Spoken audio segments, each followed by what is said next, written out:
It gets back to that fundamental question of why does a business exist? Okay, why does it exist? Profit and purpose can work hand in hand.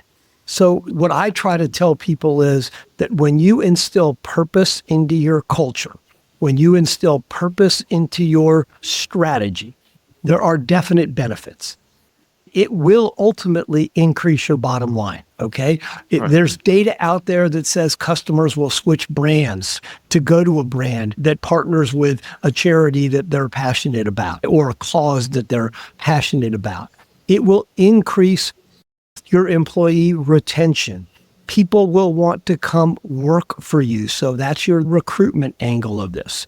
People will feel better about their job because, again, a lot of people, they get their meaning from their work and they're going to work harder and they're going to think differently because they know that you're going to give them a week off to be able to work for a charity, to volunteer at a charity, to go visit St. Jude Children's Research Hospital.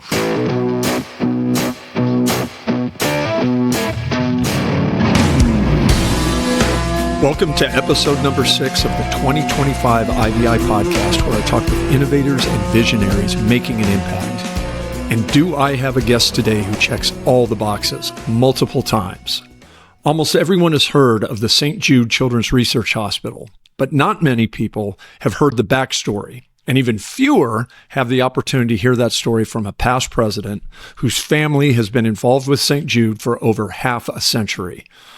Rick Shadyac epitomizes what it means to live charitably, and I think you'll find his story and the story of St. Jude Children's Research Hospital to be incredibly insightful, compelling, and inspirational. I've been looking forward to this discussion for a long time, and I hope everyone enjoys the perspective of one of America's truly great philanthropists. Here we go. Rick Shadyac Jr., welcome to the IVI podcast. Joe, I'm so excited to be here with you. Thank you for thinking of me, and thank you for having me on your show. Well, I don't know how excited you are, but I know that I'm more excited than you. I've been looking forward to this discussion since we had the opportunity to meet a month or so ago. And for the listeners on the podcast, you're listening now to one of the preeminent fundraisers from basically one of the preeminent fundraising families in the United States. Phenomenal story, phenomenal background, great insight, not only into the charitable giving world, but into the corporate world. And I think that the next hour or so is going to be really, really interesting. So as I said, as we were getting ready, I have so much here to talk about that I'm trying to condense it down. But I really do think that there are 3 or 4 broad themes to talk about today. I want to talk about your journey. I want to talk about, your thoughts on kind of the current environment that we're in and how we need to think differently about that. And then I want to talk about this new gig that you're doing, Shadyac Strategies, I believe it's called. That's right. And how those things have all kind of linked together. But with everything that's going on right now in the world, right? With the politics that are being infused into charitable giving and federal grants going away and taxes changing and people confused and concerned about, directionally where things are going, I think talking to someone like you that's been there and done that, I think will give people a great sense of purpose and where they need to go next. So thank you very much for joining, and I can't wait to get into this. Well, I hope I can live up to that introduction, my friend. I'm excited to talk to you, and there is a lot to talk about. There's absolutely no question. I honestly can't believe that we haven't talked before, to be honest with you. I've been so heads down doing what I'm doing. Yeah. That when you popped up on this, I'm like, how did I miss the opportunity of getting to know you? But now I do know you, and this is going to be fun. So let's start with the first piece, and I want to talk about St. Jude, and I want to talk about your family's history there. I want to talk about ALSAC, and if you would, could you just walk the audience through what the Shadyac family has been doing with St. Jude, and let's talk a little bit about, the St. Jude Hospital itself and your father's contribution to it, your contribution to it. I'll kind of interject in, but I'm sure that there are very few people who have not heard of St. Jude, but I'd like you to introduce people to what this organization is and how it got its start and what it's doing today. It's a phenomenal story. Well, thank you, Joe. So St. Jude Children's Research Hospital literally leads the way the world understands, treats, and defeats childhood cancer. It's a specialty hospital, and it's that place where doctors send some of their sickest patients, especially those that have cancer, because St. Jude has the highest survival rates for some of the most difficult and challenging cancers. And we have stayed true to our foundational promise that no family will ever receive a bill from St. Jude, not for treatment, travel, housing, or food, so mom and dad can focus on getting their child better. But, we didn't always lead the world, right? We had to start out, and the story goes back. You could go back to the 40s, it could go back to the 50s, but in 1957, Danny Thomas, the founder of St. Jude Children's Research Hospital, created the organization that I had the privilege of leading for almost 16 years, Joe, called ALSAC. Most people don't know what ALSAC is, but ALSAC, I'll say very proudly, stands for American Lebanese Syrian Associated Charities. Danny Thomas was he Lebanese? He was Lebanese, and right. I'm Lebanese. Obviously, my parents were Lebanese. Right. And he established ALSAC for the sole purpose of building St. Jude Children's Research Hospital. Right. But there was a deeper purpose behind ALSAC.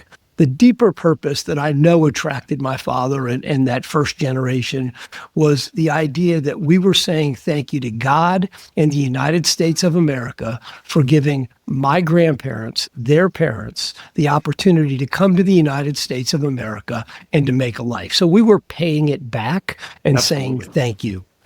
And it took 5 years to be able to open St. Jude Children's Research Hospital. And on February 4, 1962, Danny Thomas pulled the veil down from St. Jude, the statue, and opened the hospital. And from day one, we have been open to kids of all races, creeds, and religions. And from day one, we took out any of the economic barriers to treatment. And we created this model, Joe, that was going to be reliant upon public support. Danny Thomas felt like the public would embrace this idea of a specialty children's hospital that did not charge and that would be open to kids of all races. And to your listeners, not everybody will remember what it was like in the 50s and the 60s, especially in the South. And folks, we just have to remember that, unfortunately, the South and other parts of the United States was segregated. And kids were literally being turned away from hospitals and emergency rooms. And Danny Thomas thought this was tremendous injustice.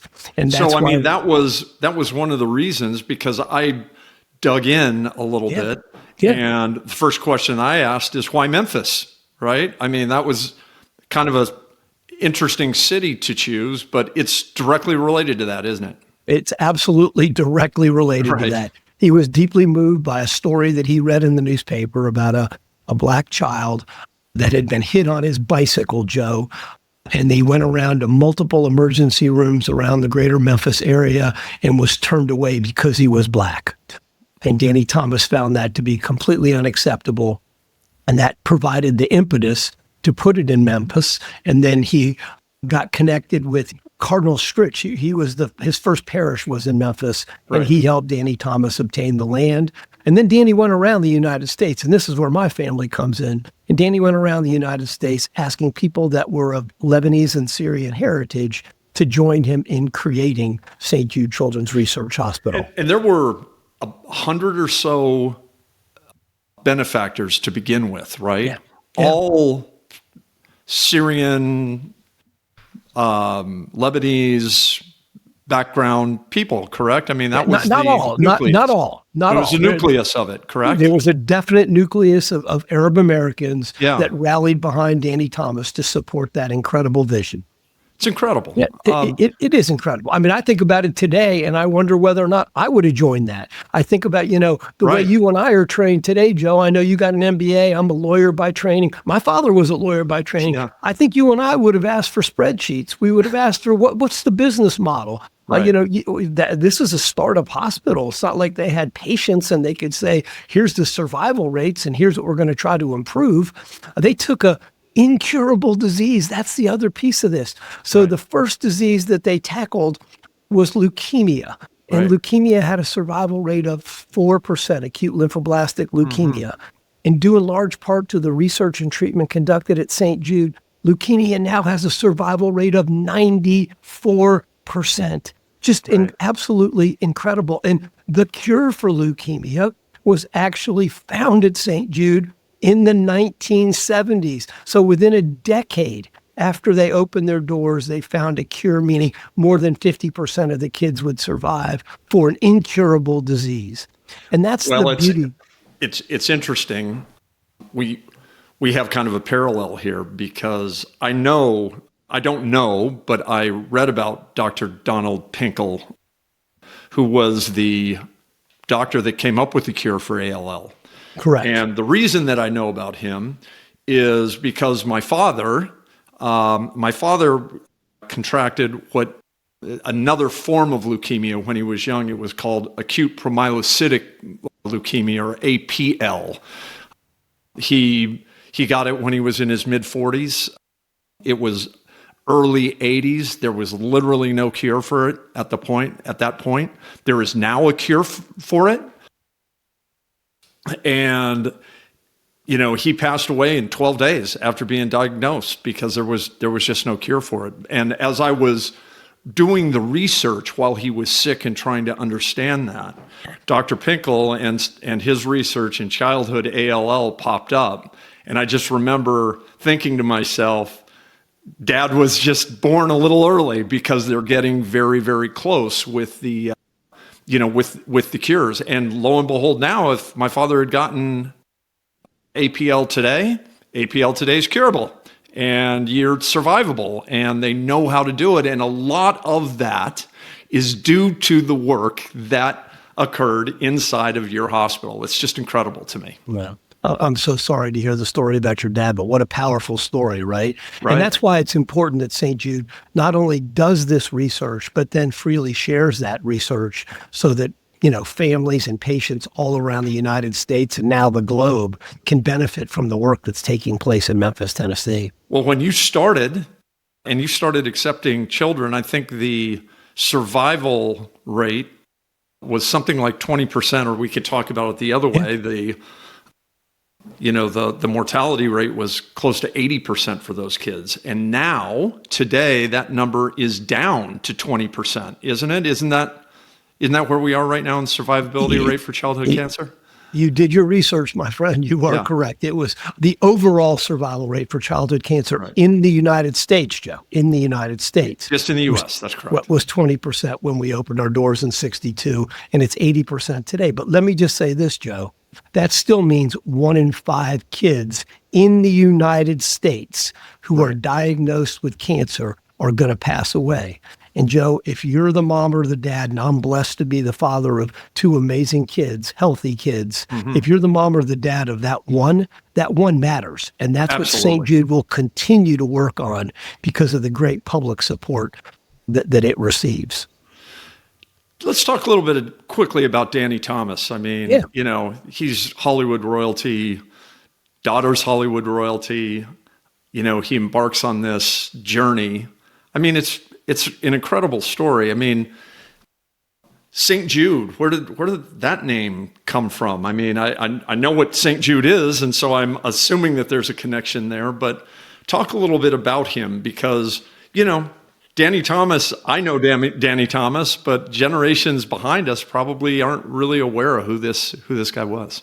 Yeah, I'm sure a lot of your listeners don't know who Danny Thomas was, but I urge you all to get on the internet and look him up because I think he was one of the most influential persons in my lifetime, and I'm probably have lived longer than many of the people that are listening to us. So Danny Thomas was literally an actor and a comedian. Okay, we had a 10th grade education. So pretty much everybody that's listening to us today likely has a greater education than this man. But he was a visionary. I stumbled across an article the other day from the 1940s that I had saved, where he started talking about how it was unfair that Black people were being turned away from hospitals, okay, and that they didn't have equal access to health care. In the 40s, he's talking about this. Now, folks, from a historical perspective, just think about when did Dr. Martin Luther King come to Memphis and get assassinated? That wasn't until 1968 when he came to Memphis and in support of the I Am a Man march, the sanitation workers, and was killed in our city. So this is a man that was just way, way, way ahead of his time. Yeah. And the name St. Jude, I mean, Danny Thomas was Catholic. He was a Maronite Catholic, which is what Arab Americans are that are Catholic, okay? Yeah. And he went into a church one day when he was very, very down on his luck. His wife was pregnant with what would be Marlo Thomas, and he didn't have health insurance, and he didn't have enough money to pay for the medical bill. And he prayed to St. Jude, who is in the Catholic religion, the patron saint of hopeless cases, okay? Right. And he said, St. Jude, help me find my way in life, and I'll build you a shrine. What he really was saying is, St. Jude, should I get a real job or should I pursue my passion as a comedian, okay? And truth be told, the man got a job as a singing toothbrush on the radio. Yes, folks, we didn't have TV in those days. Singing toothbrush on the radio. He got enough money to pay the medical bill, got his wife out of the hospital. Marlo comes into this world, and what a force Marlo is. And kind of the rest is history. He viewed that as a sign to pursue his passion, which was storytelling, comedy, acting, all of those things. Look at St. Jude Children's Research Hospital now, but it's all due to the vision of this man with a 10th grade education who cared so deeply about other people, especially people that were of less fortunate circumstances. And I couldn't be prouder to say that I had the ability to work, to know him, but also to be able to carry forth his mission for almost 16 years. But I also was on the board for a number of years before I became the CEO as well. Well, great leaders surround themselves with great people, right? I mean, you look at any of the world's greatest companies, and the leader is one of a number of people. And at some point, Danny Thomas made a decision to bring your father in. He did. And your father was head of ALSAC for, I believe, 13 years. That's right. When you look at St. Jude and you look at how that organization has grown and the way that organization has innovated around getting, not only raising money, but getting the awareness out into the marketplace so that people understood what this money was being used for. I know that a lot of that was due to the work that your father did, and then you took it to the next level. So let's first talk about your father joining St. Jude and kind of how he and Mr. Thomas got things stood up, started fundraising, got the messaging out. I think it's very interesting because it's super pertinent today. Charitable organizations are under an incredible amount of stress. My view is that they don't innovate as quickly as they should. They're in an innovative environment right now. They have to think outside of the box. A lot of this was happening at a very early stage inside of the St. Jude organization. So let's first start with what your father did as kind of laying the foundation. Then I want to talk about you coming in after that. Yeah, absolutely. I'm so proud that my dad decided that he wanted to help Danny Thomas in the 1950s create a startup hospital. How did they meet? How did that happen? They literally met in a bowling alley in Washington, D.C. Danny Thomas happenstance, just by accident? No, he was going. Okay. Danny was going around the country asking to meet people that were of the same heritage as him, Lebanese or Syrian.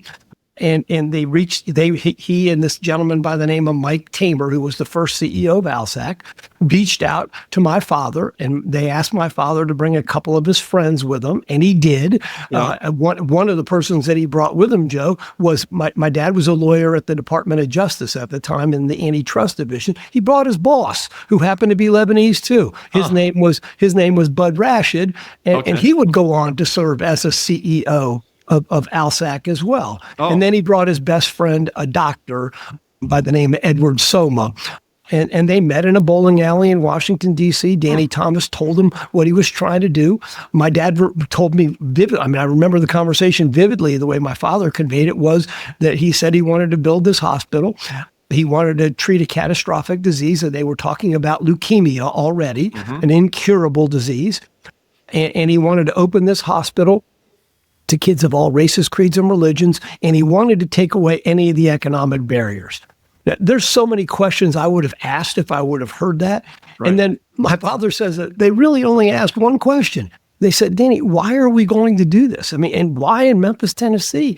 And Danny just looked at him and said, guys, we're going to do this to say thank you to God and the United States of America for giving us the ability to be here today and to make livings in the United States. We're going to pay it back is what we're going to do, giving great gratitude to God in the United States. So, I think that was what ultimately tipped it over the edge. And, my dad served this mission for over 50 years. He was the CEO for 13 years. He came on board, Joe, when Danny Thomas passed. When Danny Thomas passed, I remember the day because my dad and I were partners. We were law partners together.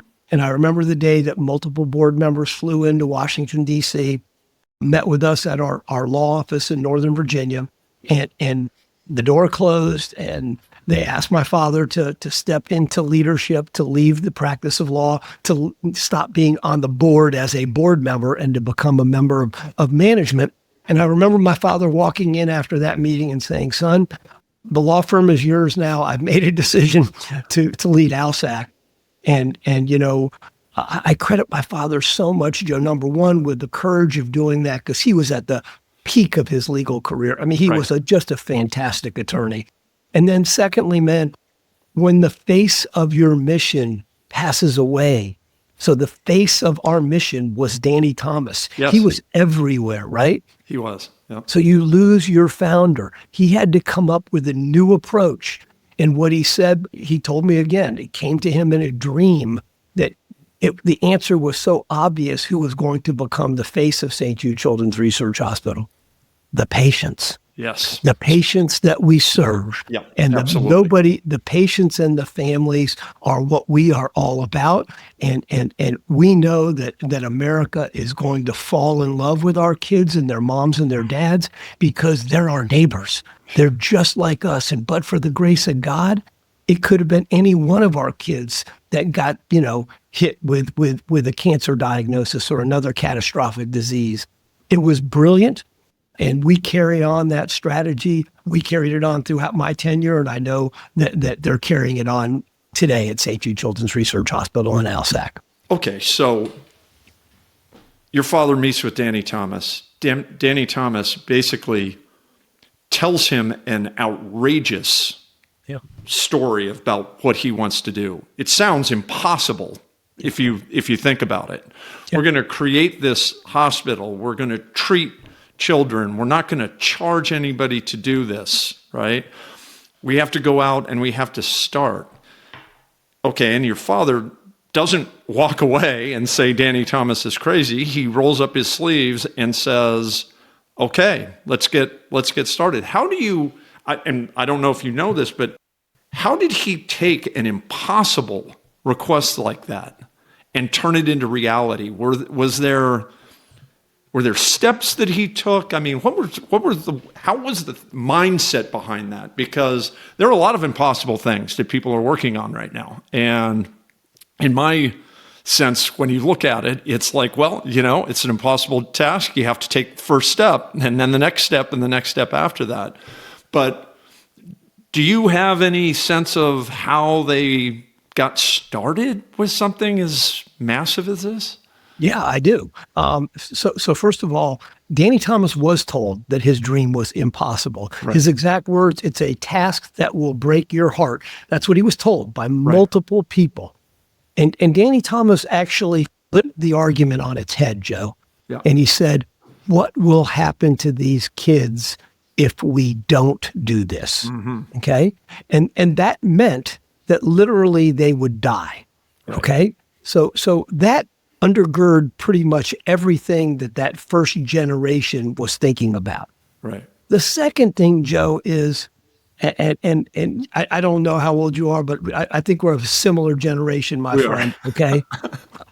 I wish our generation was a bit more risk-taking, strategic risk-taking than that first generation. We have to remember, my father was the only person in his family that went to college. Okay. Right. He went on to graduate school, to law school as well. So, they were used to pulling themselves up by the bootstraps. Right. They were used to having to create things from the beginning, unlike our generations. And so they had a different mentality, and a mentality that I really do wish many of us incorporated more into our lives. So that was it. And then how did they start us? They literally started incredibly small. They had events around the country. One of the first kind of scaled things Danny Thomas came up with was this is what it's called, Teenage March, okay? Yep. And it literally were teenagers, and I wasn't a teenager at the time, but I participated in this, my brother and I. We would go door to door with canisters, asking people if they would support St. Jude Children's Research Hospital and what we were doing. And we collected coins back in those days. I remember that. Yeah. I thought it was a box. Wasn't there a St. Jude's coin there were box? There were boxes and canisters. There were envelopes. But it was literally a teenage march, because he knew young people had the energy to get out there and to support something like this. And we were treating teenagers and kids that were even younger. It was a brilliant marketing strategy, and it was literally going door to door. So, one-on-one kind of things. And it took off from there, man. And then there were several CEOs, but my father really, he super professionalized it. He started some of the programs that we still have in existence today. He knew the importance of the ultimate gift, which is a bequest gift and a state gift. Right. Started working on some of those strategies as well. And really was just, he was a brilliant CEO. And there was a CEO between my father and I. Okay. And the gentleman unfortunately had some health issues. He's since passed away. My father's since passed away. Yep.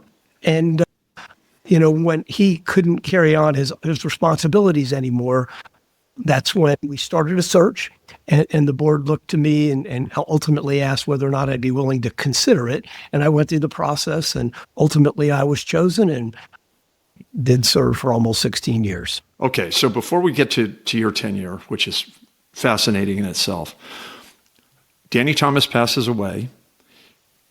So the face of this organization, the leader of this organization, the heartbeat of the organization passes away. And your father is asked to step in as president of ALSAC. That's a major undertaking, right? I mean, now you've lost the face of the organization. They haven't lost it, but he's no longer there actively running it. How did your father deal with that? How did he keep the momentum going? Was there a strategy behind that? Because once again, this is like things change. Something gets thrown in the mix. You're not expecting it. You have to respond. You have to be innovative. Yeah. Look, I mean, Dad inherited a much more mature organization, right? So, by the time Danny Thomas passes, ALSAC and St. Jude had become somewhat established, all right? And there were very successful CEOs before my father as well, that brought a lot of resources to the organization. But, my father wanted to grow the organization because the organization needed to grow. And he expanded it dramatically. He focused a lot on major gifts. He focused a lot on mass marketing. But he also focused on, it wasn't really called marketing back in those days, but he knew that the face of the brand needed to be these kids, and he wanted to put these kids out front and center. And he grew. By the time my dad left, it was probably close to a $600 million organization, maybe Right. upper 500s. I'm not exactly sure of the numbers, but he grew it a lot. Right. And then, So his big decision was getting the kids front and center. Right? Absolutely. And it's a decision that stays true to today. Absolutely. That's how important it was. Absolutely. And some really important programs Joe started under him as well. So that's he's got quite the legacy. So he's involved in taking the organization from, basically zero, startup, brand new, to $600 million a year. Roughly. Remember, right. Roughly. Yeah, Okay. Yeah, and remember, there were other CEOs that helped build in that between. up. Absolutely understand. But he's involved in the organization one way or the other as that organization goes from 0 to 600 million. You step in at that point, and he's now served for 13 years. You step in at that point. You take over a $600 million organization. And last that I checked, that organization was roughly 2.7 billion a year coming in from 600 million. Yeah, there was a CEO between my dad and I for about 3 years. So. Okay. Yeah. I appreciate it. We were raising about 650 million, and the last year I was there, we raised about 2.7 billion. That's correct. So whether there was CEO in between, that is unbelievable growth, right? It's incredible growth. So talk a little bit to me about the transition from your father to you, right? And what was passed along to you. I listened to one of your podcasts, and we're a family podcast as well, but you can feel free to, I have one podcast that's explicit, so it doesn't matter. But I found it very interesting how that was kind of passed along. Yeah. So I was blessed to be able to work with my father, not only as a lawyer, but I also was on the board with him of ALSAC and St. Jude Children's Research Hospital. And I thought my father was so wise. He was a great leader, a very different leader than me, but the right kind of leader at that time for what the organization needed. My father got sick, very sick, and right at about the time when all of this was going down, where I was being considered for the CEO. And my father was alive when the board made the decision to name me as CEO. And he got very sick immediately after I started. And Joe, I had intended to rely upon him to kind of give me guidance. I'd never been a CEO before. I was a managing partner of a law firm. I didn't know what I didn't know. And so, my dad gets really sick. I'm with him in the hospital every single day. I'm already the CEO. And then one day he takes a very bad turn for the worse. And I'm with him at his bedside, my brother and I, my wife. And he kind of grabs my hand and he says to me, "Rick, I've worked all my life for ALSAC and St. Jude Children's Research Hospital. Don't screw it up." Now, he used a different word than screw it up. You're keeping me out of the explicit column, but I think everyone can kind of fill it in. Don't screw it up. And then shortly thereafter, he went and saw the Lord, and I was like, "Oh boy, oh boy," But that's and now you own it. And there you go. But that's how passionate he was. That's how much he cared. Even in his dying days, I had to go to a golf tournament, and we were looking at a really important relationship with Washington University in St. Louis to do the Pediatric Cancer Genome Project. And it was a complex legal document, and we were working out some of the arrangements. And my father wasn't well, and I was debating whether to go to the golf tournament to represent the organization. And I told him I used this excuse, Joe. I said, "I've got to review these legal documents with my general counsel." And he goes, "You leave those documents with me. I'll review them for you." Now he's almost dying. Okay, he's just about dead. "And I'll review these legal documents and I'll get back to you as soon as you get back from the golf tournament." Well, unfortunately, first things first. Exactly. Yeah, and I didn't make it through the whole golf tournament. That's when he took a bad turn. And thank God I made it back in time. But anyway, that's how passionate he was on his last days. He's giving me a hard time, and he's reviewing documents. Something else. Okay, so you become CEO. You're obviously you learned from your father, but you're different. You have your own mindset. Talk a little bit about what your mindset was going into this organization. Once again, this is incredibly pertinent because, as you said, you kind of stepped outside of your comfort zone. You were an attorney for 27 years before doing this. You and your father could have just done that, been successful, been comfortable, not really ever stepped outside of the comfort zone that you were in, but you chose not to do that.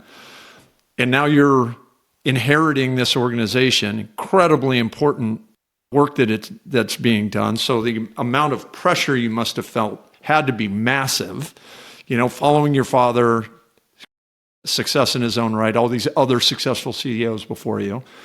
How'd you get started? How were you different from your father? I'm sure there were a lot of similarities, but did you approach things differently from what you'd observed and what you learned? Yeah, I did. So first of all, I did a lot of listening and learning. Mm-hmm. I recognized that I needed to learn the industry. I knew the industry as a board member, but it's different when you're actually the CEO. So I had to learn the industry. And I made it a point to ask people that were CEOs if I could go see them. And I did. And that's the beauty of the St. Jude mission. Many CEOs were willing to see me. And so I learned. And at the end of the day, I really felt like we needed to also learn from the technology companies. So 2009, when I started, we're in the Great Recession, okay? Right. And so it's a terrible time to start as a CEO. It's a terrible time for philanthropy.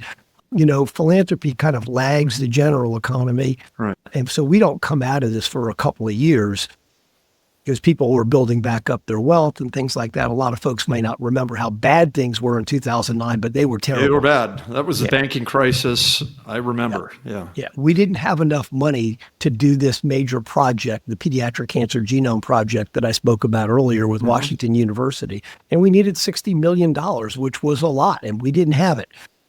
And so the board was looking to me and the CEO of St. Jude at that time, Dr. Evans, saying, guys, we really need to start to think about what programs we're going to cut here because, it's really tight and tough. Right. And Dr. Evans and I got together and I said, Bill, we're not going to cut any programs. We're going to figure this out and we're going to raise some more money. Okay. And sure enough, one of our amazing corporate partners I went to and said, hey, we've got this opportunity to really understand what causes childhood cancer. Right. And get underneath it with the Genome Project. And I went to K Jewelers, Signet K Jewelers. And really? They were the lead gift for the Pediatric Cancer Genome Project. And when we got that gift, it gave the board confidence that we were going to get out of this. But then I was fortunate to be able to go out to Google and to go out to Facebook, and then ultimately to go to Microsoft and to go to Salesforce, and to meet with their leadership and to talk about things that they were doing with scale, about the way that you innovate. And I remember. So you were going out there not to fundraise from them, but to learn from them as to how they were running these organizations at scale differently. Is that correct?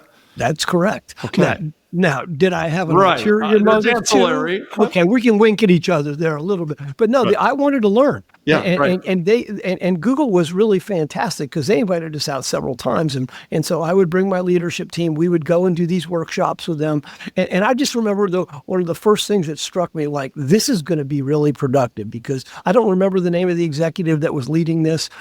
But he started talking about how important it was to get out of your rivers of thinking if you are ever going to scale and do things differently. And it is extremely hard. That's great saying, but man, is it hard to get outside of that river of thinking, isn't it? That's the problem with our industry. Yes. Okay. Couldn't agree more. Govinga's helping people get outside their rivers of thinking. Okay. Yes. You're providing that infrastructure, man. Okay. So you're making it easy for people to engage with philanthropy. Yes. And we have to think about, like, Google helps to make it easier. Facebook made it a heck of a lot easier to engage in philanthropy through birthday fundraising Yes. and things like that, right? So I learned a lot from these people. We learned about storytelling. They took us to Google X to see what they were working on from an innovation perspective, Right. right? Right. And we went back as a team, and then we kind of debriefed about what we learned and said, how can we do these things at ALSAC? And we adopted an approach called dual transformation meaning we were going to continue to operate our core business while also embracing a digital transformation. Now, this is early on, Joe. Not everybody was doing this. I had multiple CEOs tell me, you're wasting your money, you're wasting your time, you got to let this play out. It's kind of like what's happening in the AI space, which I hope we have time to talk about. So we embraced digital transformation while operating our core, changing some things, really focusing on our tech and our tech stack. And I hired the first chief marketing officer for our organization, an amazing leader who's now the CEO at Feed the Children by the name of Emily Callahan. Mm-hmm. We did great brand work. She did great brand work. It took different approaches to our marketing, and you could see what we were able to do. So there's a ton to unpack here. I want to come back to this discussion or this point that you made on getting organizations right now to think outside the box, because I think that there are two groups of organizations that we focus on, both of which I believe need to rethink how they're interacting with each other. On one side, it's the charitable organizations and how they are reaching out, how they're not using technology and should be using technology. And then there's the whole corporate sector that has really treated charitable giving for 2 decades as almost a check the box exercise, and getting those organizations to really think strategically and why strategic giving is so important. I want to come back to that, okay? But I don't want to get off this just yet, because you go out to these tech organizations, you learn and see what they're doing. Your father put the patient front and center, and that was, the amplifier, right, for moving the business forward. And it seems to me that, your early embrace of technology at that point was more, television, right? It was more getting the face of the organization out so people could understand what it was that you were doing. Talk a little bit about that, because that then leads to this space trip that you all did. Yeah. And I'd like you to talk a little bit about that with the tech founder. And let's just kind of weave into this, because, how innovation occurs is equal to how and whether that organization continues to grow. And you can kind of rest on the old laurels, or you can set your own path and take what you've learned and then move the organization forward. And it seems to me like you just did a phenomenal job of that. So could you just kind of talk through your thought process on that a bit?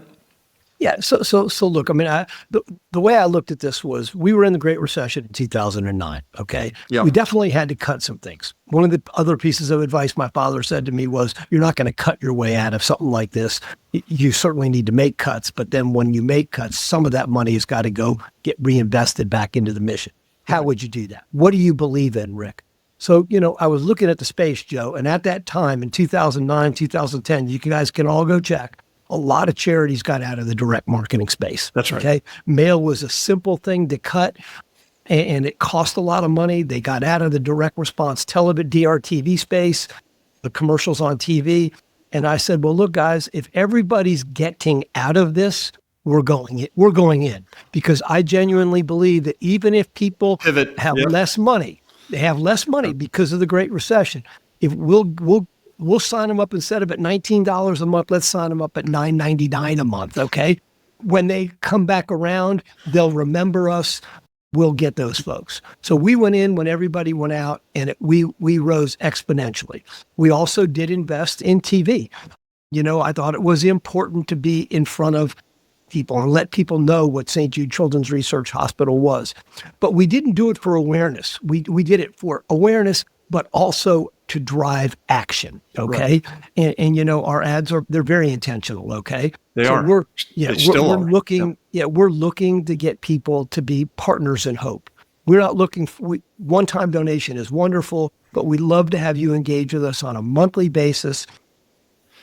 If I recall correctly, your average donation is something like $40, isn't it? It is. It's grown to maybe a little bit more than that now, but it is incredible. But that's why you have 11 million donors and a million volunteers. But it's a much more sustainable model, Joe, when you've got those kind of supporters. Yeah, especially when you go into recessions and down times and things like that, you can fall back on this legion of donors and supporters that $1 from a million people is way better than $1 million from one person, isn't it? That was said by Danny Thomas. Right. He said, "I'd rather have a million people give me $1 than one person give me $1 million." I mean, that's what tech does. That's what this whole discussion is. Tech opens these markets and puts you in front of the masses that can really help propel things forward. It's incredible. And then we made investments in our tech stack.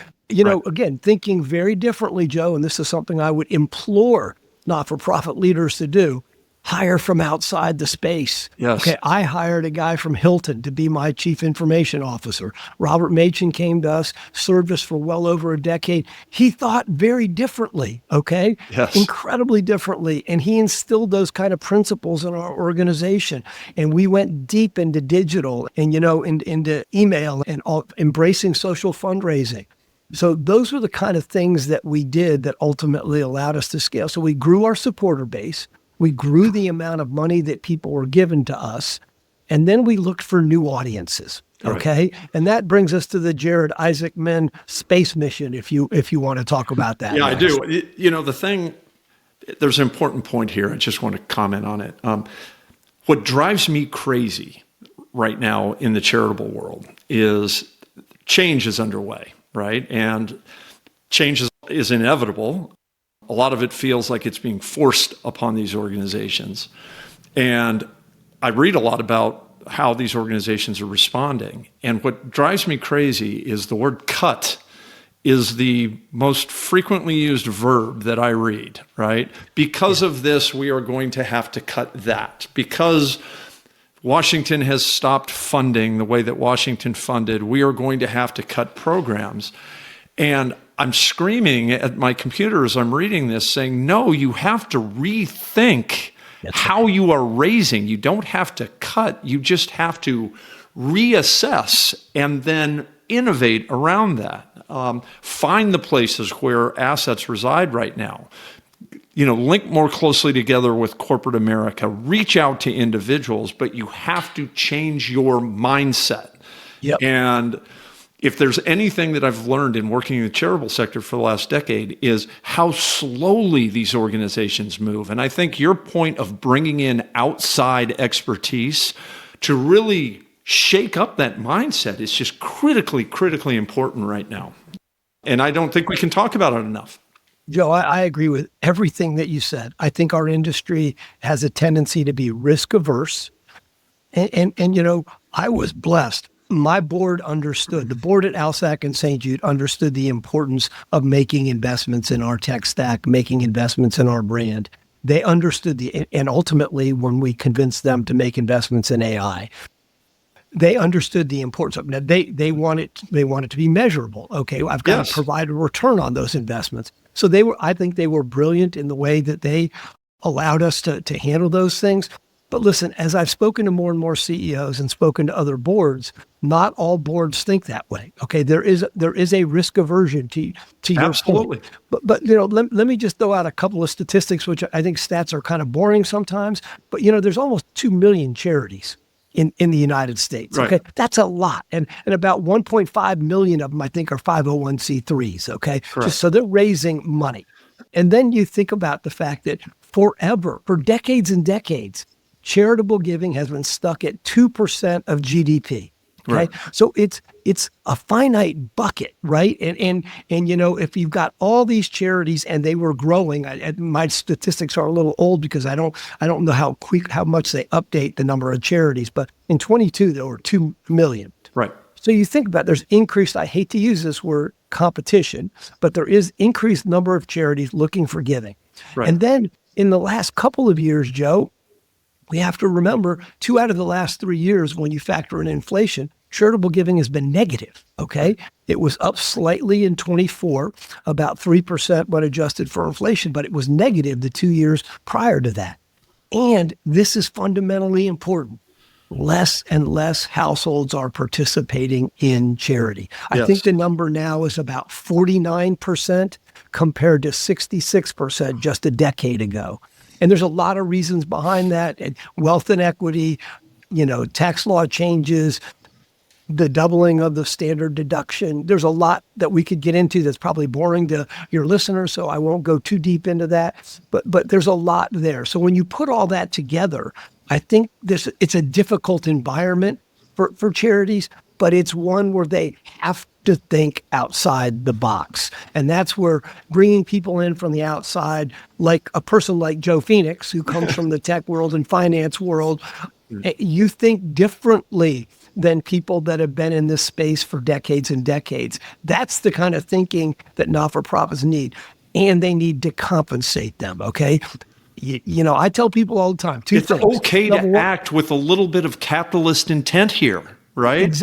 Yes. You can be a nonprofit, but you can act with some capitalist intent and think about your business differently. I absolutely. You've got to fairly compensate people. And, charities can benchmark, and you should benchmark, okay? I'm a strong advocate for that. Benchmark what your salaries are. Absolutely. Measure and figure out what works and what doesn't work, and then do more of the stuff that's working. Exactly. And the other message is, it takes money to make money. Yes. It takes money to fundraise. So if you're not going to invest in your fundraising and your marketing, you're not going to grow your mission. Okay. And missions are dependent upon dollars to do the great work that they're doing. So you got to put all that together. Go back to the Google saying of get outside your rivers of thinking, get outside the normal box of who you're going to hire. Okay. And think differently. The other adage, Joe, that they talk about all the time in Silicon Valley is disrupt yourself or someone else will. No question. Disrupt yourself or someone else will. So we were constantly, I think, appropriately paranoid. And I remember this great piece of advice I got from Domino's, of all people, because Domino's would say to me, who do you guys think our number one competitor is? Okay. And I'd look at them and go, oh, Pizza Hut, or, Papa John's, name a pizza company. They go, no. Those guys, we're good. Okay. No, our number one competitor, Uber. Right. And I looked at them and go, Uber, and now their partner, Uber Eats, delivery. Okay. Right. Deliver. It's so brilliant thinking, right? So they said, now apply that to your industry. Who's going to be your number one? And I hated that word. We called them sibling charities. Okay. Right.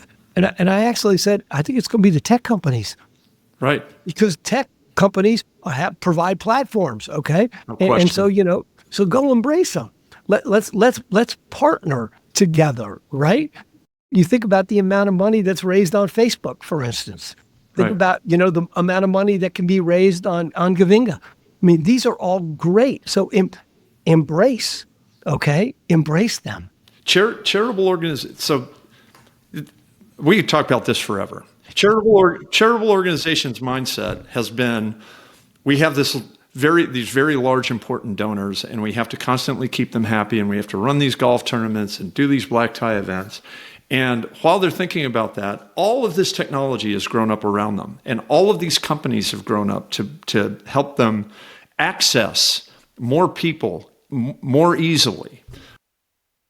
And really getting charitable organizations to start thinking about the fact that your future $1 million donor is someone who's probably 25 years old and just starting out in their career and looking for a place to start to become passionate and interact with. And if you're not using that technology today, your ability to attract that donor 10 years from now is going to be infinitely harder. And we're working through one project right now, and it's crazy to me, right? So we have a team that's working on getting charities to sign up for ACH, which is, we don't want to send you a check, right? Because checks get lost in the mail. It's incredibly inefficient. It's expensive, etc.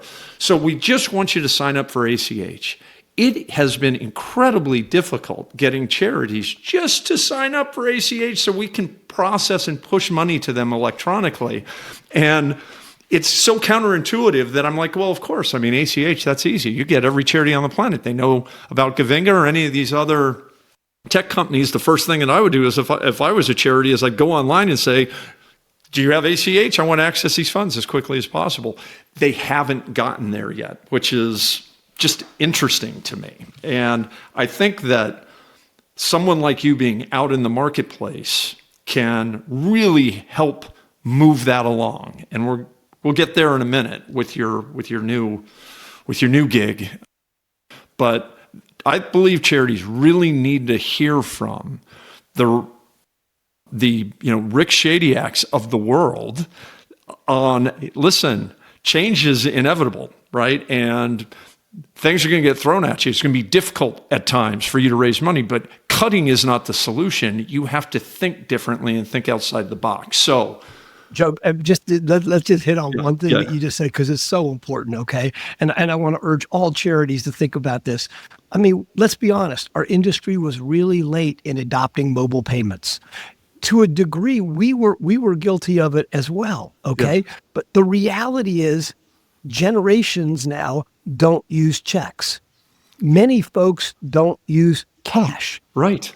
And again, but the reality is many charities still receive the overwhelming majority of their donations in checks and in cash. Right. But that's not where people are and where they're going to be. So we need to embrace all of these alternative forms of payment, including crypto, okay?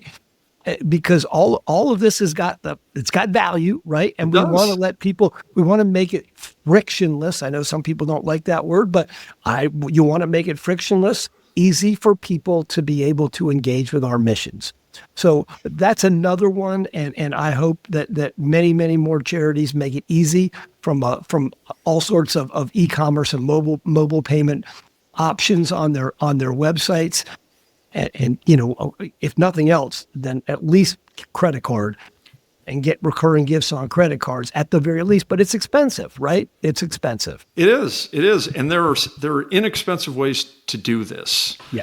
But you have to get outside of your comfort zone and explore them. I think that that leads into this discussion on AI, and that's probably a whole nother topic for us, but I'd be super interested just in your views on that, because AI is this big, scary, new technology. Nobody really knows. The kind of genie's been let out of the bottle a little bit here.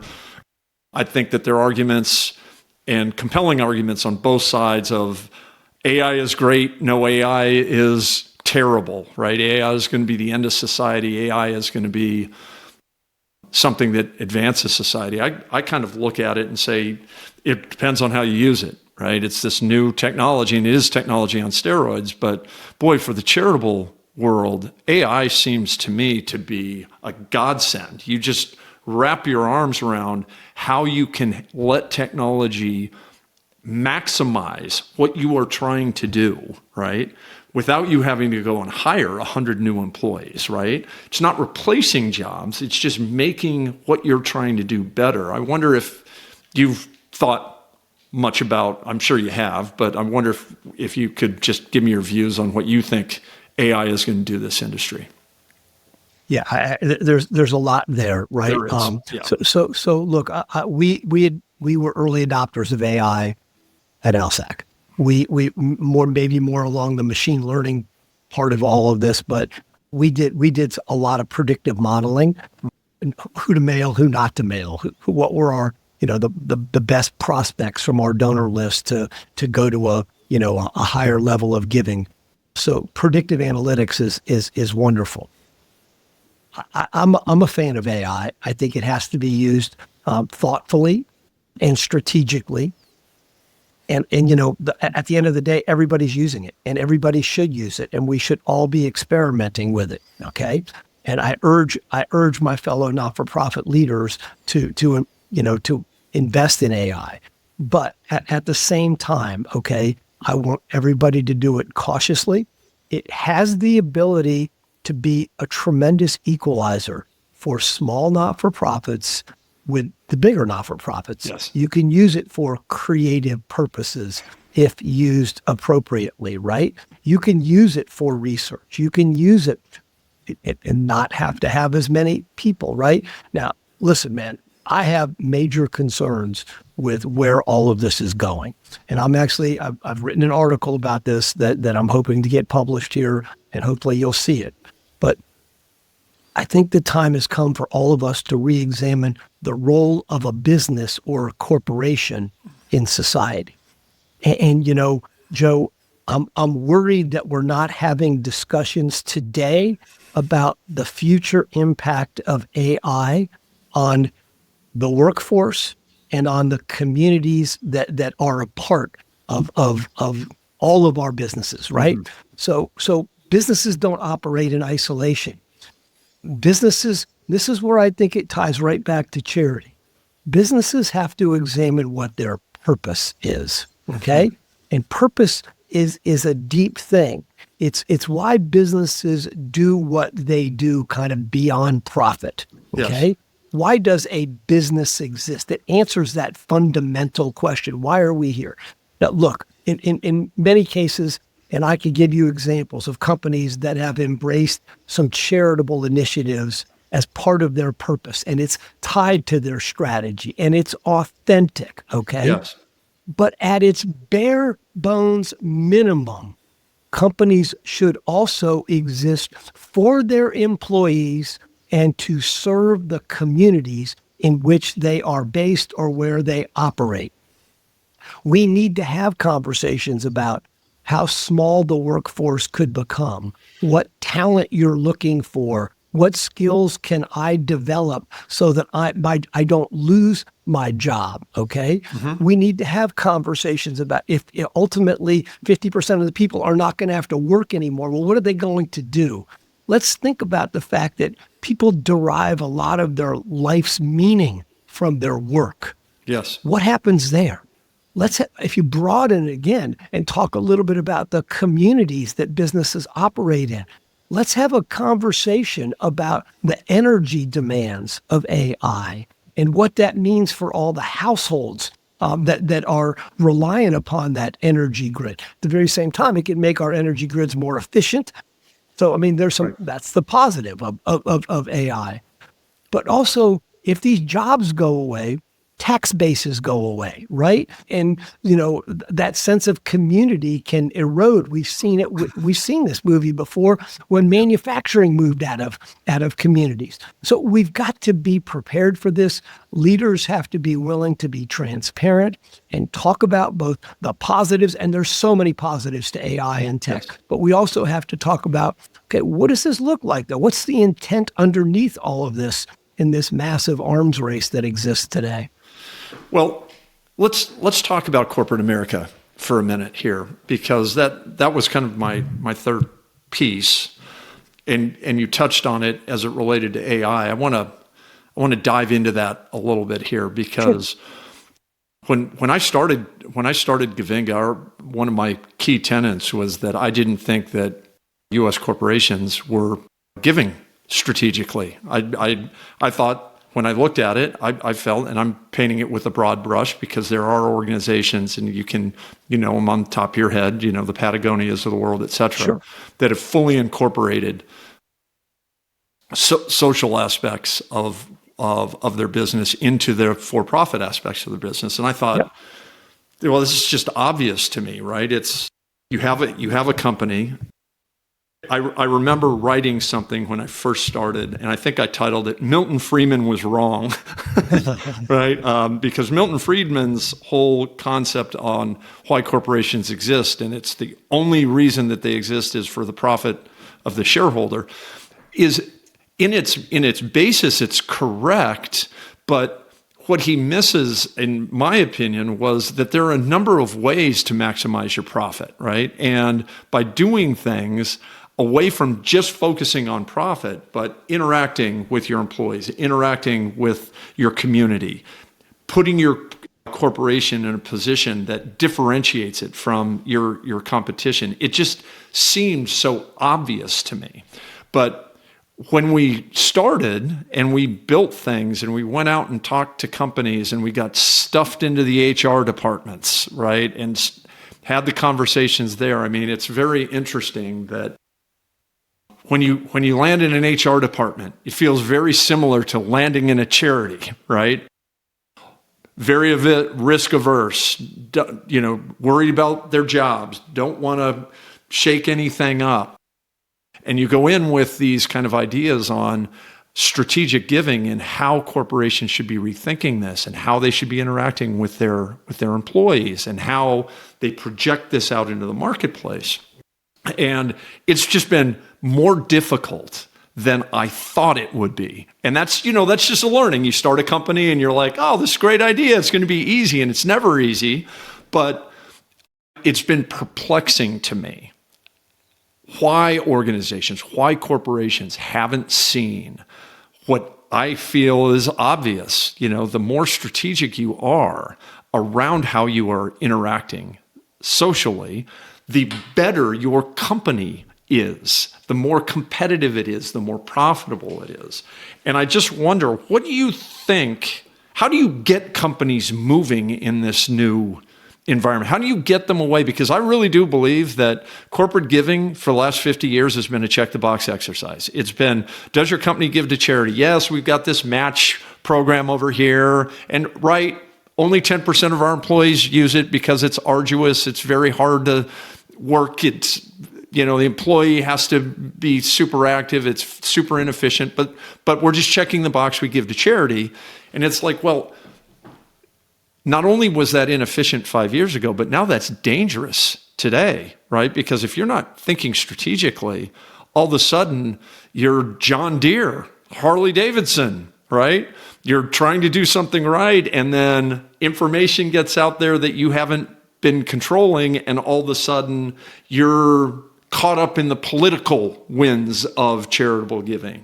So to me, it's super critical that organizations think strategically about this, but really getting to that C-suite and getting that C-suite to really sit down and think about these types of things has been way more difficult than I thought it would be. I'm just interested in your thoughts on that. Look, it is difficult. When we would go in to try to convince a corporation to partner with us, I mean, it's not the easiest thing on the planet. But again, it gets back to that fundamental question of why does a business exist? Okay, why does it exist? And profit and purpose can work hand in hand. So what I try to tell people is that when you instill purpose into your culture, when you instill purpose into your strategy, okay, there are definite benefits, okay? It will ultimately increase your bottom line, okay? There's data out there that says customers will switch brands, okay, to go to a brand. No question. That partners with a charity that they're passionate about, okay, or a cause that they're passionate about. It will increase your employee retention. People will want to come work for you. So that's the recruitment angle of this. People will feel better about their job because, again, a lot of them people, they get their meaning from their work, okay? And they're going to work harder and they're going to think differently because they know that you're going to give them a week off to be able to work for a charity, to volunteer at a charity, to go visit St. Jude Children's Research Hospital and see the impact of the donations that are being made. And doesn't that make that employee better, right? Doesn't that turn them into a brand ambassador for you, right? Doesn't it make your organization better? It does, absolutely. One of the blessings I had during my time at ALSAC St. Jude was I would get asked to go to a lot of corporate meetings, okay, right, where all the employees or all the sales managers would be there, okay, and they would incorporate St. Jude into their meetings. But this is what I heard. I heard from employees of these for-profit companies, and I'll call out one of them, K Jewelers, even point blank. They told us, The thing that our employees are most proud of is our partnership with St. Jude Children's Research Hospital. Right. So that when they were selling that plush, that teddy bear, that plush at the register, they did it with pride because they knew that they were funding the Pediatric Cancer Genome Project, or they were funding K Research and Care Center at St. Jude Children's Research Hospital. Same thing with Chili's when they would ask for a donation with their Color a Pepper campaign, or Domino's when they would round up at the register. They knew people loved our mission, okay? And they wanted to give back to it. So that brand alignment, okay, it goes a long way. And Joe, you're right. It is a differentiator. Huge. Not every business embraces philanthropy or charity the same, but the ones that do it authentically, make it a part of their strategy, and it's employee driven. That's got to start at the top, okay? And we can talk about that, but it's got to also be employee driven. These companies are doing fantastic. Their workforces are happy. They have less turnover relative to their industry. And so we know that this can work. And so I just would urge everybody to kind of reconsider this. And I think the timing is extraordinarily important. Now is a critical time, especially as employees are anxious, man. Let's be honest with each other. People want to know, is my job going away? We all read about the cuts in the Wall Street Journal that from companies that are being reported on. People are nervous. This is a way to say to your employees, hey, look, we see this. We're going to continue our profit motive. I'm a total capitalist, man, okay? Yeah. We can pursue profit, but we can also have purpose at the exact same time. I always fall back as well on this notion that Mark Benioff, the CEO of Salesforce, started, the 1-1-1 rule. Let's give 1% of our revenue, 1% of our product or our services, and 1% of our employee time as part of the way we're doing business. I love That's that. called a responsible company. That's an ethically oriented company, okay? And then on top of that, you got to take care of your employees. You got to make sure they're fairly compensated. You've got to make sure that they have health insurance, and especially in the climate that we're in today. They have to be afforded educational opportunities so they can better their skills in this ever-changing world. That's how you deal with employee anxiety right now that's out there, because we're just in a storm of activity that people are just getting overwhelmed with every single day. But the business can be that anchor for them. Okay, well, and then charitable giving is a form of currency if you use it right as a company, right? From the match dollars that you're providing employees with, which makes them richer, allows them to give more money away, to the ability for that employee to go out and chase what's passionate to them, for the ability for that employee to align with what the company is passionate about. And I think you had mentioned this concept of leading from the top. And I also want to throw in probably my favorite phrase that I've heard you talk about, which is charitable living versus charitable giving. And maybe just talk a little bit about those two things, because I think it's all intertwined, right? And it's just, once again, it's changing the mindset and getting companies, in my opinion, to understand that not only is this important to them as a corporation, but with everything that's now going on, right? There's a massive funding void that's been created in Washington, right? They have pulled back. Some are saying 250 million. I've seen a number, it's 500 million in charitable grant activity. So there's a void, and the void needs to be filled. And in my opinion, of the 4 or 5 big pools of giving capital that exist, no pool is better positioned to fill that void than corporate America. And if you want your employees to, rally around who you are as an organization, aligning everybody around that charitable giving aspect and really being strategic about the way that you're going after that, and then understanding that there's an important piece of this, which is filling that government void that exists right now. I mean, it just feels like a perfect time to really adopt this charitable living philosophy that you talk about. So Yeah, I'm passionate about charitable living. I mean, a lot of people said, you're a CEO, you were a CEO for, 16 years of a charity. You don't want to talk about charitable giving? Charitable giving is a part of charitable living. Charitable living is a way of life.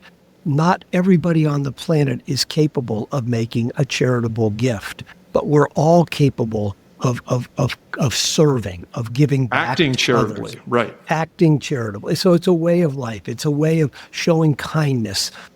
It's random acts of kindness. It's serving a cause. It's calling your grandmother when you don't feel like it, when she's not feeling well, right? It's doing things like that are important, okay? It's part of American DNA. I mean, it's part of our DNA, right? And there is no more charitable country on the planet than the United States of America, and there is no more charitable person on the planet than the American that lives in this country, right? That is correct. Fostering that is so important. And it's also good for you, Joe. I mean, I know you and I had this conversation before. Let's think about that. We all, many of us have had the ability to serve a mission, okay? Yes. When you go and you volunteer somewhere and you get done with that experience, how do you feel? You 100% better than I did before going in there. Exactly. And even if you're apprehensive about, take that leap of faith, because when you're done, you're going to realize you feel great. Right. Take it a step further. If it's an appropriate kind of cause, bring your children when they're old enough, okay? When they're teenagers, let them go serve a meal at a homeless shelter. And then have a conversation with your family about what it means if there's issues when people don't have a home, okay? And why are people living on the street in the richest country in the world? Right. Have those conversations, okay? But it becomes infectious. That's what I always said to my workforce. It does, and then solutions start to emerge. You have those conversations, and all of a sudden you're talking about solutions. And exactly, we can address housing insecurity. We can address food insecurity. All of these things we can address. But the thing I like about it is that when you talk about it, this is the part that I also don't think corporate America does enough. Okay, because my experiences with the companies that I dealt with, they were incredible. Okay, incredibly generous, yes. Incredibly philanthropic.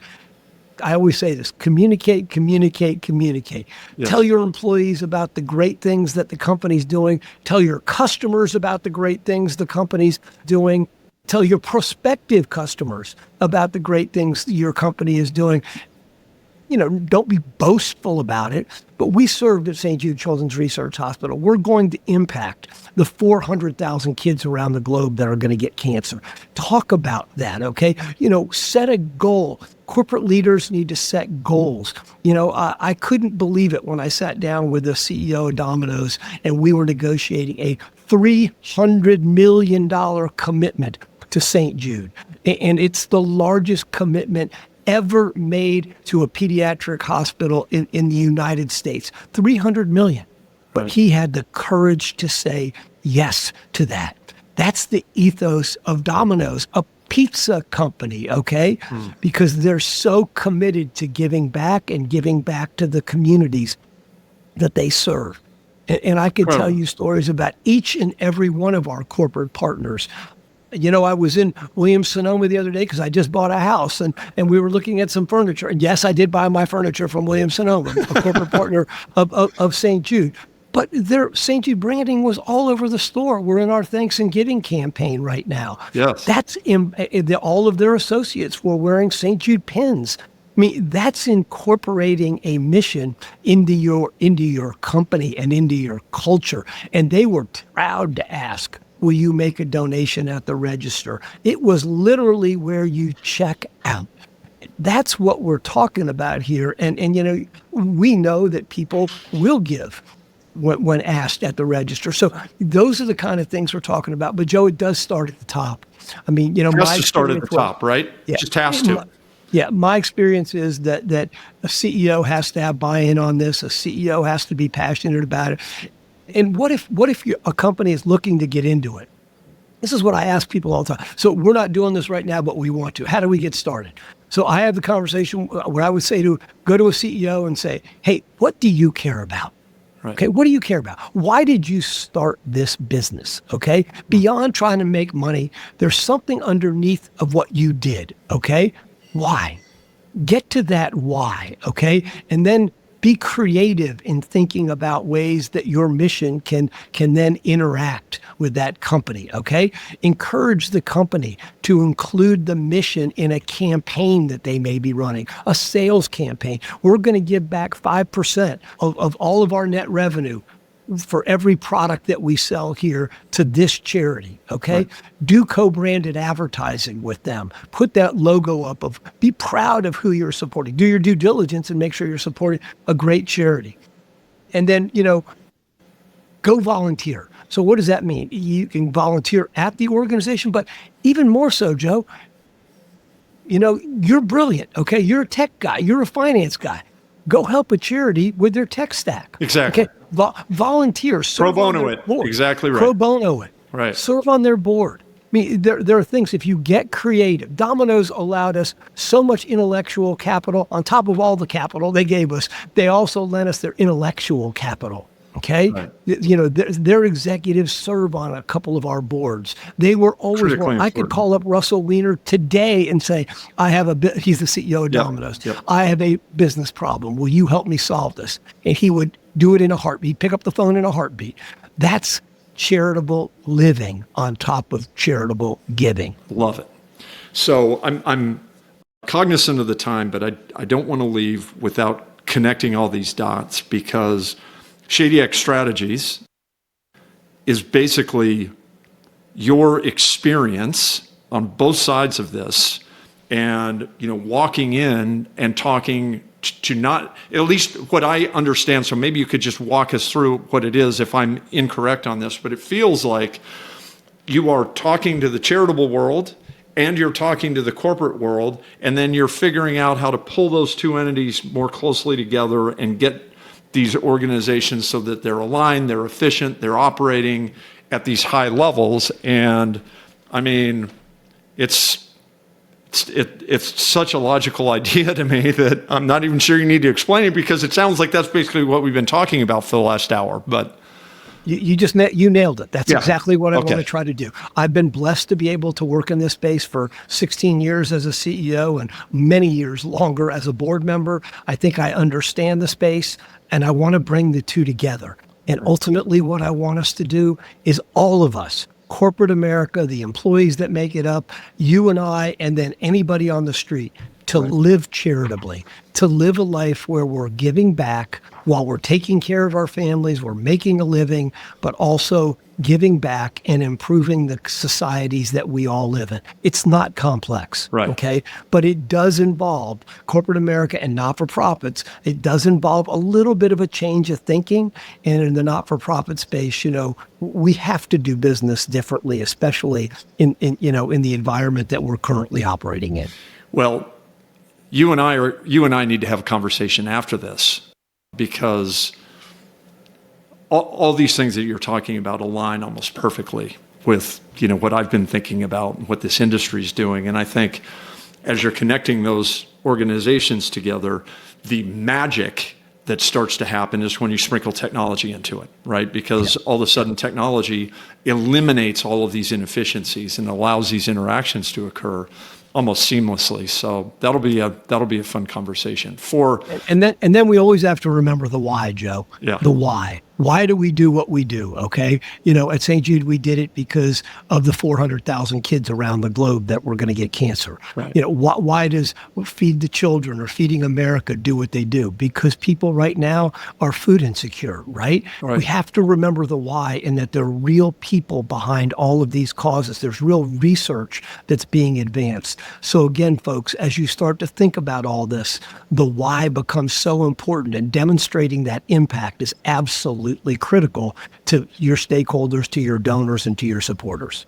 Well, we're a relatively new company. We're 7 years old, something like that. Before I came on, and I should know this off the top of my head, but I didn't. I asked our tech team. I'm like, can you tell me how much we've given to St. Jude over the last 5 years? little tiny tech-enabled Gavinga, just kind of starting out. $410,000 in the last 5 years coming through the platform. Small pieces at a time, right? Yep. And this is not Gavinga Foundation. These are all of the individuals and the organizations that are using the platform.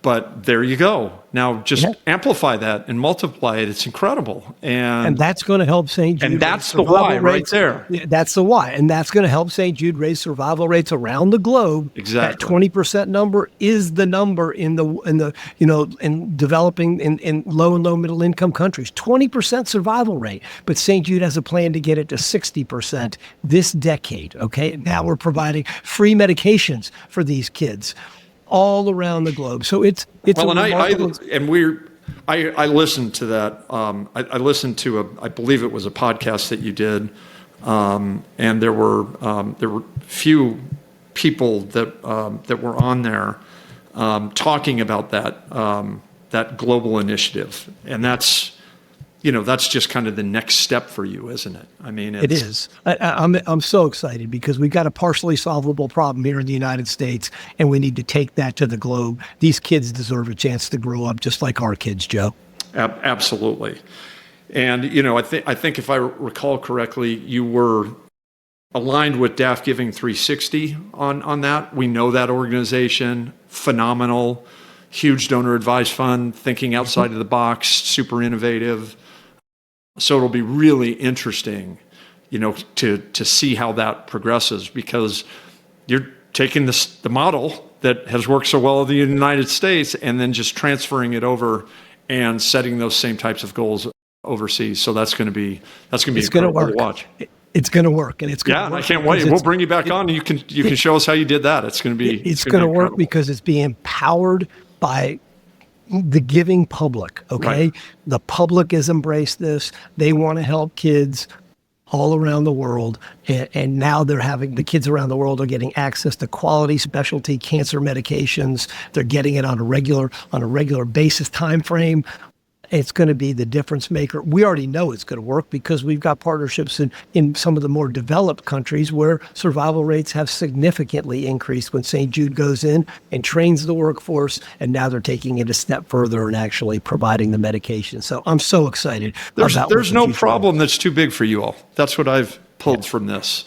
And well, thank you. I love that. If every charitable organization was operating the way that St. Jude was, we would be in a phenomenal position. So congratulations on brother. All the success to you and your family. Before we go, I do a quick hits at the end. I love doing these because they're just kind of gives you a quick insight. Before I do that, because I always forget to do this at the end, how can people reach you to talk on either side of this or about anything that we've been talking about? Sure. At my website at Shadyac Strategies, SHADYAC strategies.com, right there. Okay. Excellent. I'm going to throw a couple interesting ones at you. I mean, I showed you some of the ones, but I've got 2 extra credits. So I'm going to throw the first one at you here. We did not talk about the Jared Isaacman space trip. I know that there's a podcast out there that talks about the incredible commitment that he made, putting those people up in space. You raised $250 million. He had a $125 million grant. I mean, it's an incredible story around really amplifying that growth and then really basing it around this kind of cutting edge technology. I looked at the video, and he had 4 people in that capsule, and they were all from different backgrounds. And you'd named the seats. I don't know if this is going to resonate with you, but I'm just interested. He was in the leadership seat, which makes sense. There was a hope seat, a prosperity seat, and a generosity seat. Yeah. And I thought, wow, doesn't that all kind of link together? Yeah.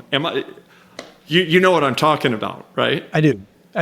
Jared Isaacman, who, as we talk here today, Joe, just got nominated to lead NASA, right. So renominated by President Trump. And I'm so excited for Jared because he'll be a fantastic administrator of NASA. He came to us and he wanted one of those seats to go to either a St. Jude patient or a doctor or a nurse or someone associated with our mission. And he and I had lots of conversation about it. And there was a perfect person, a young woman who happens to be a nurse practitioner by the name of Haley Arsenault, who was she was in the Hope seat, right? Was she in the Hope seat? I think she was in the Hope seat. Yeah. Okay. And she was a patient at St. Jude, and she had cancer, and she was thankfully treated and treated successfully. And she had a passion for space. She works at St. Jude right now, and she went up into space, and she had the time of her life. And actually, I don't know if she's still doing it, but she was working for SpaceX for a period of time as well as working at St. Jude. So, that's Jared, though. Jared's heart is filled with love and compassion for people, and he wanted to make sure that there was a charitable initiative behind his space mission. He had a second space mission after Inspiration 4 was the first one. Polaris Dawn was the second one, and we were also the beneficiaries of that one. We didn't raise as much money, but tons of awareness that was created, kept us in front of the space audience, space enthusiast audience. And Jared's just a remarkable man. He truly is. And folks, he and his wife Monica gave $125 million to St. Jude Children's Research Hospital. Incredible. And he didn't want his name on a building. He did not. That's how caring and compassionate this man is. Super impressive. I'd encourage anybody to just dive into that podcast with him. He's an incredible person doing incredible things. Favorite quote of yours? Life's most compelling and urgent question is, what are you doing for others? Dr. Martin Luther King. What are you doing for others? Most interesting person you've met at the Master of Scale Summit? Well, I didn't get to meet these two gentlemen, but I will tell you the CEO at Chobani and the CEO of Patagonia were there. Oh. And just to hear the two of them kind of banter back and forth about the importance of purpose in business, and it was remarkable because they are definitely they're interesting characters, but really deeply compassionate and amazing leaders. Favorite book? Well, I tell you, I've got a lot of favorite books. I'm reading The Dirtbag Billionaire right now, which is about Yvon Chouinard, the founder of Patagonia. Yes. And I am enjoying there's a book out about him? Yeah, the New York Times writer Gellis, I think David Gellis, I think his first name is David. He wrote the book. It's brand new. I recommend it. It's really a fun read. I didn't know a lot about Chouinard. Obviously, I'm a fan of Patagonia, but incredible innovator. Really, really good book. And I mean, talk about leading with purpose. That guy is the king of leading with purpose. So, and the Chobani CEO is an amazing person as well. Okay, how do you recharge? What do you do outside of this? I love to exercise. I love to be outdoors. I'm with you on that. And I like to bike, and I like to hike. I like to play tennis, and I like to spend time with my family, which I didn't get to do as much as I wanted to during my time at St. Jude. So you're catching up. Yeah. This is my season. One piece of advice you tell today's CEOs who want to align purpose and profit.